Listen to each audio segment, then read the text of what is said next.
Assalamu alaikum qarindoshlar. Bu asarni Facebook'daki Uyg'ur qarindoshimiz Uyg'ur To'ra apandimning ma'qulligini olgandan keyin o'qishni boshladim. Karanlık kunlar. El qatorida uydan chiqmay o'ltiraverib, quluqimizmi xili tinchib qolgan edi. Biroq o'y xiyolimiz tinchimadi. Bu qitim ayollar to'g'riliq o'ylantirib qo'ydi. Zati ayol bandisi. Er zatıga qarım qarşı cinsdeki tabiiy yaralması bilen hayatlıqqa ma'na qetib durdu. Ko'lab baqsam, ayollar to'g'riliq ijod qilingan she'r, naqsha, kitap, resim, film qatorliq asarlar erlar to'g'riliq ijod qilinganlardan ko'p ekan. İjtimoiy munosabatda ish, xizmat, jamiyat qatorliq har jihatlarda ayollarga e'tibor qilinadi. Qutquzish, yordam kerak bo'lganda ayollar ve balalar avval o'ylashildi. Bu xil insoniyatga o'rtaq hosil bo'lgan anga insonlar har xil ko'z qarashlar orqali erishgan bo'lib, mutaassib ko'z qarashda ayollar ojiz bo'lganligi uchun shundoq bo'ladi deb qaraydi. Ammo ayollar uchun emgak sarf qiladigan mufassil qarash bo'lsa, ayollar kuchli bo'lganligi uchun e'tibor qilinishga, avvallik berishga arziydi deb qaraydi. Ayollar uchun ijod qilingan asarlarmi ular ojiz bo'lganligi uchun e'tibor qilib ijod qilinmaydi da. Albatta, ayollar jismoniy jihatdan erdan ojiz keladi. Biroq ruhiy jihatdan er zotidan ish tushudiki, hargiz kam qolmaydi. Yaratilish qurilmasidagi farq uning hamma jihatdan cho'qim erdan bir qadam keynida turish kerak ekanligiga yetmaydi. Üstün xarakterlik bir ayol ersiz bo'lsa-mu yashay oladi. Ammo üstün xarakterlik bir er bo'lsa-mu ayolsiz yashay olmaydi. Ayollar faqat o'zining ojiz ekanligiga ishontirilgan vaqtdan e'tiboran mazlumlik hayotini boshlagan bo'ladi. Mutaassib va mustabid zihn bilan tuvanchakka tushirilgan qimmati qadam-qadam keyinga mang'uzib, er zoti bilan o'tirsida zo'r farq hosil qilish natijasida ayol zoti faqat uyga loyiq, tamoq etish, bola boqishga aram yaraydigan saviyaga tushirib qo'ydi. Qimmatlar ara farq va bilim saviya bir ayolni er kishining shaxsiy xizmatkori qilib chiqadi yoki chiqmaydi.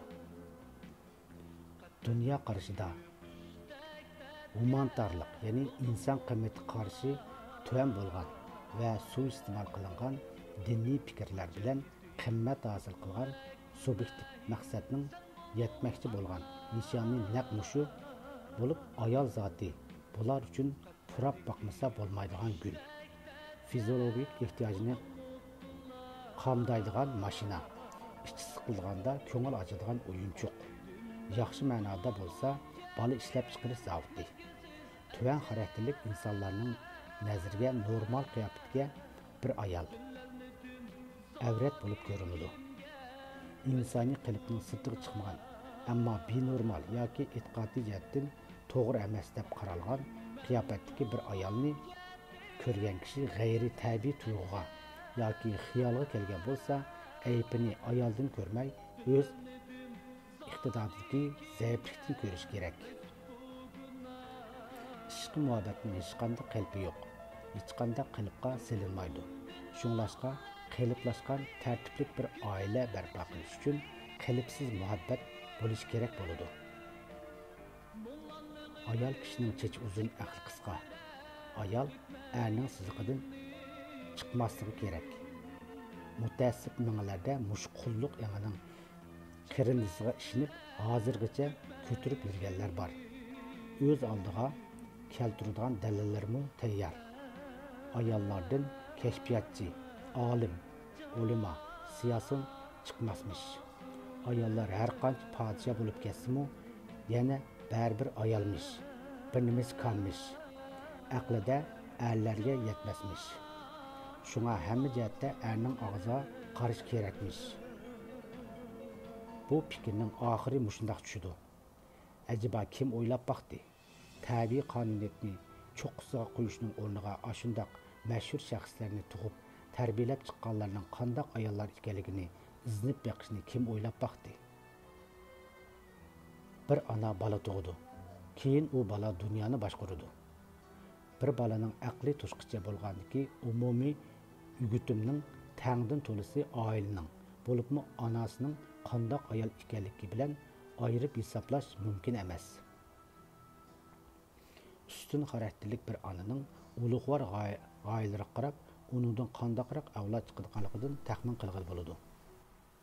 Hur zehnidagi anadan hur ruhdagi avlod chiqadi. Qul zehnidagi tarbiyada bir turkum tarbiyalik qullar yetishib chiqadi. Nima uchun ayollarning fikr qarashlari zidlashib turadi?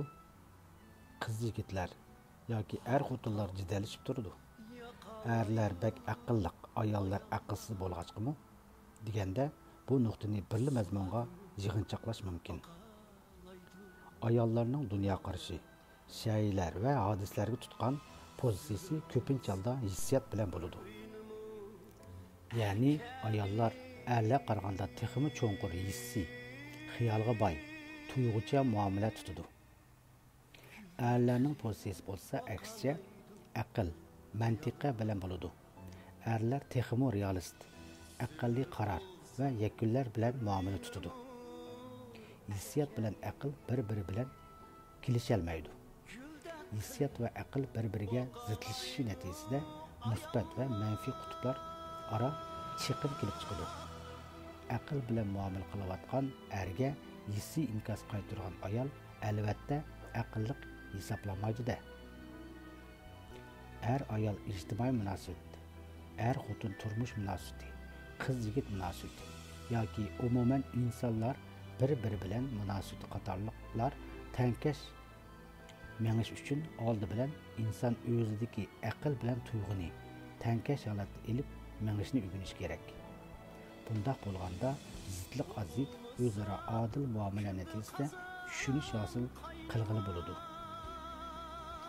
Ayollar his tuyg'ulariga tayanibla, erlar aqliga tayanib qozonilmagan muvaffaqiyatni qozonalaydi. Ayollarning kuchi tuyg'ularidan keladi.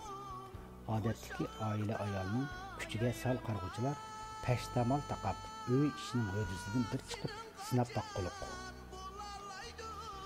Ayollar haq huquqini qo'lga keltirish va qo'g'dashda Uyg'urlar o'z o'lchamiga xos qimmat yaratish shartdir.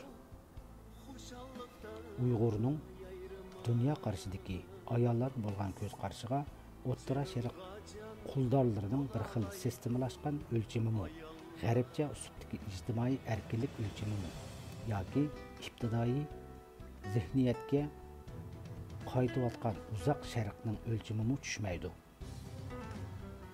Uyg'urning ayollar o'lchami faqat Markaziy Osiyo, Turan jo'grafiyasining o'ziga xos falsafasida sistemlashgan o'lcham bo'yicha qilish kerak. Tilimizdagi xatun, xonim degan atalg'ularning kelib chiqishi tarixiy intayin qadimiy va ma'noli bo'lib, xatun degan hukmdorlar ayolga beradigan unvon, ya'ni xonish degan gap.